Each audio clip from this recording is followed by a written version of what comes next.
Hang-ups are incredibly complex mining events that can cost a mine millions. But what if I told you that a mine in the US saved over 2 months of work and millions of dollars with a single Elios 3 flight? Hi everyone, today we're going to be exploring the Elios 3's ability to map and survey hazardous areas. And more specifically, we'll see how it can help identify and classify hang-ups in vertical raises like ore passes. For months, engineers at a mine in the US were using CMS scanners and drilling exploratory holes to try and precisely locate the hang-up and use small charges to shake the mass loose. After 2 months of unsuccessful attempts due to the difficulty in pinpointing the exact location of the hang-up and understanding the condition in which it was, they were unable to clear the hang-up, and the management team decided to close the ore pass permanently.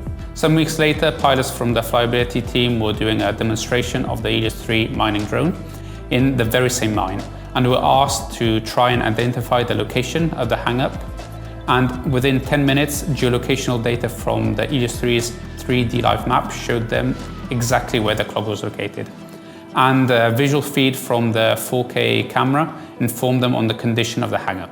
With this data, engineers would have been able to successfully blast and free the ore pass. Following these results, the mine decided to purchase an Elios 3 drone. The Elios 3 surveying drone's small size, collision-resistant cage, and its ability to fly in inaccessible places like vertical raises, and at the same time deliver accurate and geolocalized 3D scans, together with high-quality footage, makes it a game changer for the mining industry. So if you are looking for the perfect tool to localize hang-ups or map hazardous areas in your mine, click the link below and see more on how the Elios 3 surveying drone can help you.